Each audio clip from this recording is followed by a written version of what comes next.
Thanks for coming along with me on my journey down the rabbit hole of Taylor Swift songs and exploring her vocal use in her discography. I just did my first Taylor Swift video a few days ago, and I got some great ideas in that video of what I should do next, which took me to this video here. The first video of the Long Pond Sessions, The One. This is a song that I actually have worked on with one of my students already. You know, I mentioned in the last video I did that I haven't worked on very much Taylor Swift over the last decade. This happens to be one of the songs that I worked on, and we did the studio version of the song. I haven't heard her sing it live or seen any acoustic versions of it, so I'm super excited to dive into this one here. My name's Tim. I've been a vocal instructor for a long, long time. I teach outside of Manhattan in the tri-state area. I have an amazing team of teachers. We teach online all over the world. We teach in person here in this area. If you'd like to find out more about me and my team, here's my website here. Subscribe, click the notification to stay up to date if you want to follow my Taylor Swift adventures or any of my other reaction adventures. I'm on a bunch of them right now. So let's jump right in. Here we go.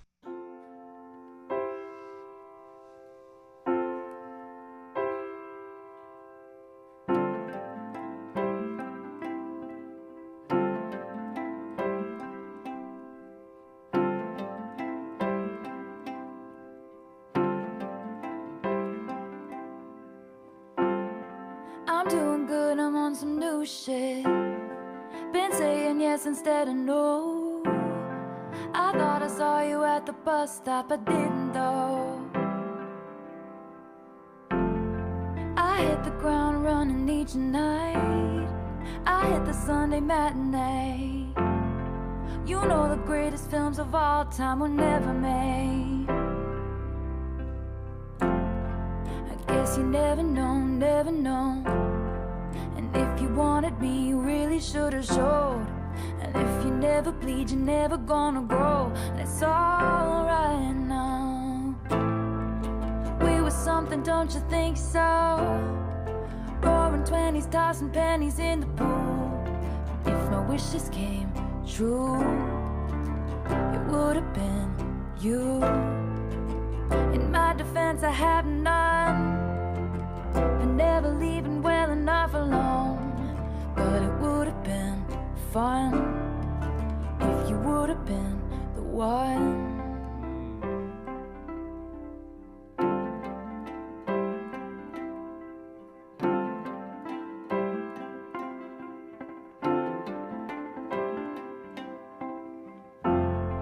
I have this dream you're doing cool shit, having adventures on your own.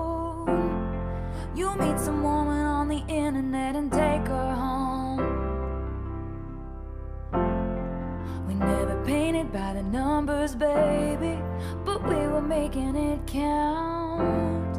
You know the greatest loves of all time are over now. I guess you never know, never know. And it's another day waking up alone. We were something, don't you think so? Roaring 20s, tossing pennies in the pool. And if my wishes came true, it would have been you. In my defense, I have none for never leaving well enough alone. But it would have been fun if you would have been the one. I persist and resist the temptation to ask you if one thing had been different. Would everything be different today? We were something, don't you think so? Rose flowing with your chosen family. And it would have been sweet if it could have been me. In my defense, I have none. We digging up the grave another time. But it would have been fun if you would have been the one. Ooh.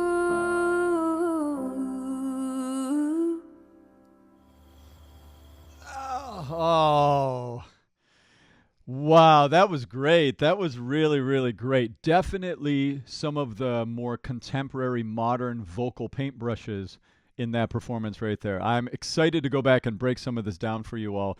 This is vocal evolution for sure. This is absolutely that. Something I just have to say about Taylor Swift in general. I understand that a lot of the draw for her has to do with her lyric writing, the storytelling that she does in her songs, and that she has mentioned sometimes, and I read this through some of your comments, that she considers herself more of like a songwriter first, singer second, things like that. But I don't want you all to think about her like that. I want you to think about her as an impressive singer. Right here, she's doing some very different vocal technical things than she was doing a decade ago in the video that I reacted to before. She's updated the way that she's singing here in a very tasteful, well done way. And I want to talk to you about exactly how she's doing that. It's very, very good. So don't call her just a songwriter. She's a singer too. This is some really good stuff, okay? All right, we're going to go back. I'm doing good, I'm on some new shit. Been saying yes instead of no. Okay, first thing I want to talk about here. She's now doing a little bit more of like an R&B, hip-hoppy soul type of a tone versus her a little bit more singer-songwritery with a little flavor of country twang in it from her early years. This is completely different in that respect, stylistically speaking. She's got more, I'm doing, more of these lateral vowels. Notice it's not, I'm doing good. She got, I'm doing good. She's got those more lateral vowels. She's dropping the R's and L's. She's got the oh, that little O affectation is slightly coming into her voice, but in very subtle ways. And she has more of a huskiness to her tone. In the world of voice pedagogy, they call that auditory roughness. She's got a decent amount of that in her voice, which is a very popular sound right now. Think about the artists like Nessa Barrett, Lizzie McAlpine, Billie Eilish. These are all artists that are very much micro singers that use their airflow a lot. Taylor Swift is tapping into that right here. It's like she intuitively is feeling that there's this movement inside of popular music where people are using their voices like that. And of course, she's just so coordinated that she can shapeshift into that sound. She's also using a decent amount of little vocal frying into phrases, and also using what's called compression, which is another way you get grit in the voice, which is where you squeeze, you do this little lateral squeezing of your voice. She's doing a little bit of that here too. Not a ton of that, but she's definitely doing that. Let's listen for some of these details. I'll stop and start a little bit more in this run through here to break some things down. I'm doing good, I'm on some new shit. Notice that onset there. That's called a glottal stop. I'm doing. It's kind of like a little bit of a slammy thing on the voice. You want to be careful how hard you do that. A little bit's not going to hurt you. What she did here is not too hard, but that little glottal stop is a way that you put a little edge on the voice. I'm doing good. See, it's like a little edgier than than a sort of lighter onset. Listen for that glottal stop right there. I'm doing good, I'm on some new. Did you hear that? It's a little slammy, right? Not a bad thing, but it just adds edge. This is like a sign of her tone changing here, or her using her tone differently, I'd say. New shit. Been saying yes instead of no. Hear that? Been saying. We're getting into some sort of attitude, edge types of vibes on the way she's singing it. Been saying yes. There's a little bit of slamming, a little extra buildup of air pressure into the onset of the phrases, and that's giving a little bit of that toughness. That's actually what I was working on with my student when we did this cover. My student was feeling like her voice was a little too sweet when she wanted it to be edgier, and she's kind of like a singer-songwriter-y type in the things that she likes. When we sang this song first, I was like, oh, that's a perfect song for you to practice working on finding a little edge in your sound, but without going so hardcore into like, you know, real like heavy R&B pop type of singing. I thought I saw you at the bus stop, I didn't though. She had some grit on her voice right there. I hit the ground running each night. Hear that energy? I hit the Sunday matinee. Lots of glottal stops. You know the greatest films of all time were never made. Did you hear that? You know, there's a lot of attitude in this tone. And the way she's getting that attitude is through a technique called compression. And we get that by cinching the false vocal folds. She's starting to do that even more here. Very cool. She's getting more of a textured tone quality now compared to the way she was singing 10, 15 years ago. This is the way I like to think about building your voice for singing. Think about your tone in context to cooking.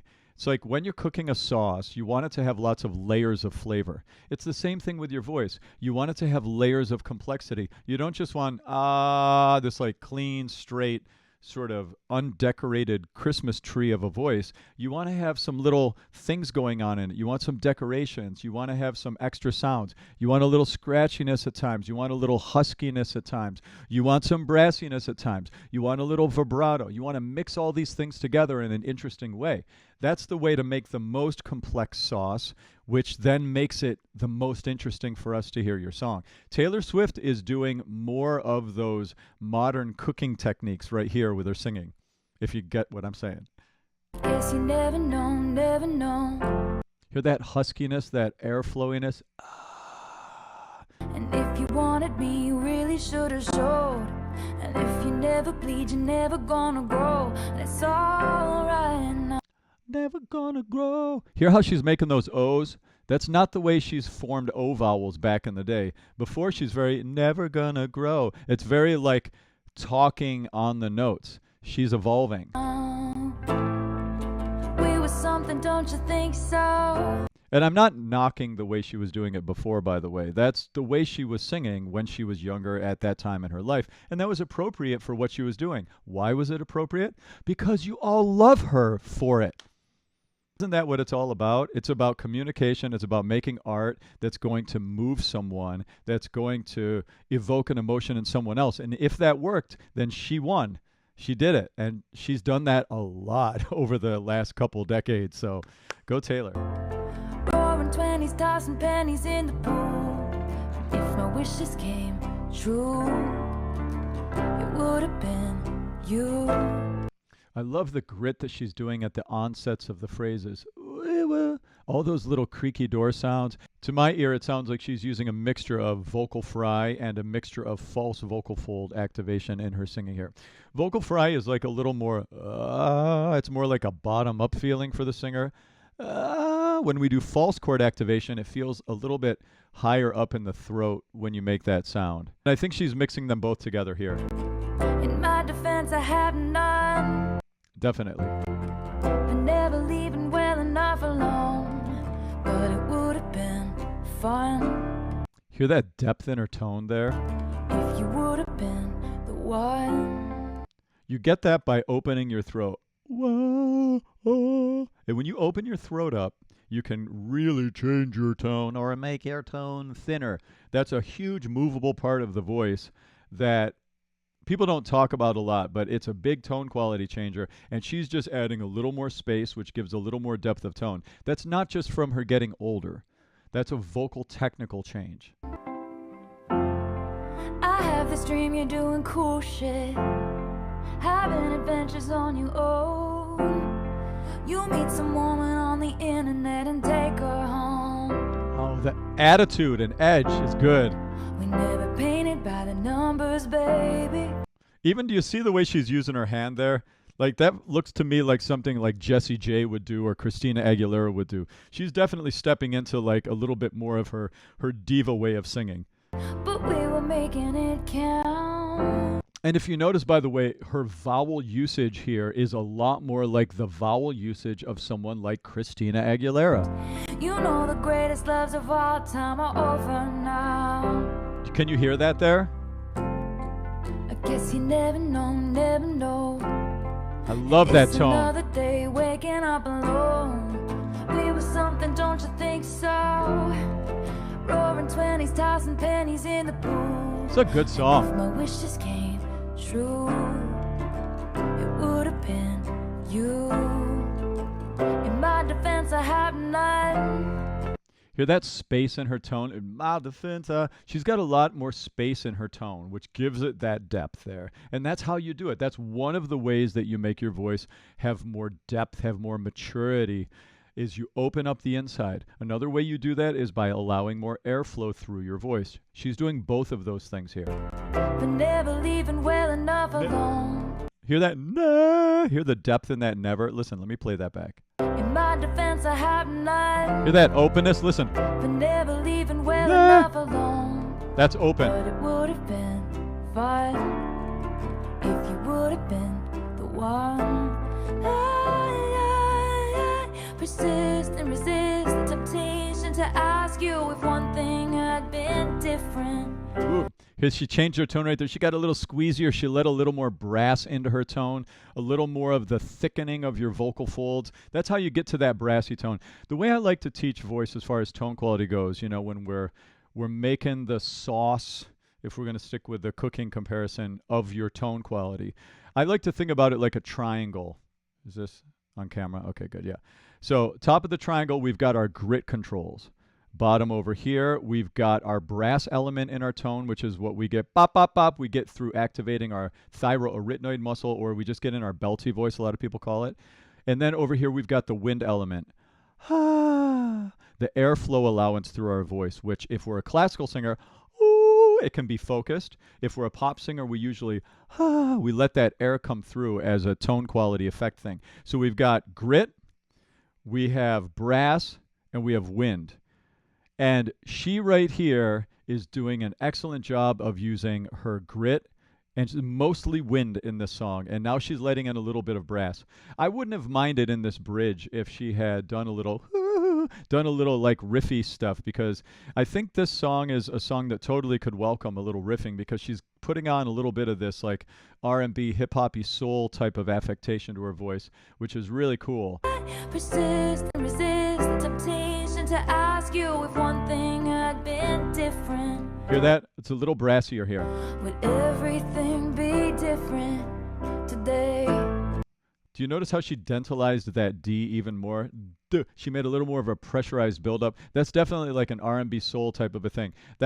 I haven't heard Taylor do that in any of her early stuff. So that's a new evolution in Taylor singing. Listen to that. Ask you if one thing had been different. Would everything Right here. be different today? Right there. Hear that? We were Today. something, don't you think so? Rose flowing with your chosen family, and it would have been sweet Good. if it could have been me. In my defense, I have none. That's good. We digging up the grave another time, but it would have been fun if you would have been the one. What? Hear that grit? So good. All right. So, wait, is there anything else I need here? There was. Ooh, I like that little ending too. Oh, wouldn't it have been fun to be there with her, sitting there, playing like that in that scene? That looked like such a fun musical jam. I love those types of sessions where you're sitting around and you're just spending hours refining a song, playing it, spending time with great people. It's such a blast. Make music. If you're not making music like that and working on it and trying to build it, you're missing a great part of being a human being, I have to tell you. Taylor Swift, I'm impressed. This is a fun new rabbit hole with lots of side quests to go on, breaking down Taylor singing. She's really, really much more of a singer than people have given her credit. I have to definitely say that. This is some excellent tone quality work, which is a huge part of the contemporary commercial music singers now that are really, really making strides. They're absolute masters of the nuances of all of these textures and the tone quality. And I really believe this is something that's come more and more a part of singing based on the ease we have now as a culture and society to access high quality recording equipment. There are millions and millions of artists all around the world that are able to, for hours and hours and hours, be in their bedrooms with high-quality microphones that were not that expensive, practicing the nuances of all of these vocal tone qualities that before it was only reserved for a select few who got record deals and stuff like that. So this is a new time for music, and it's so exciting to hear the way that it's changing the way that we all sing. So thanks for being on this journey with me to explore Taylor Swift and convert me into becoming a Swiftie, and I'm having a blast so far. So if you're liking this, don't forget to subscribe and click the little notification to stay up to date on my next stuff. I'll see you in my next video.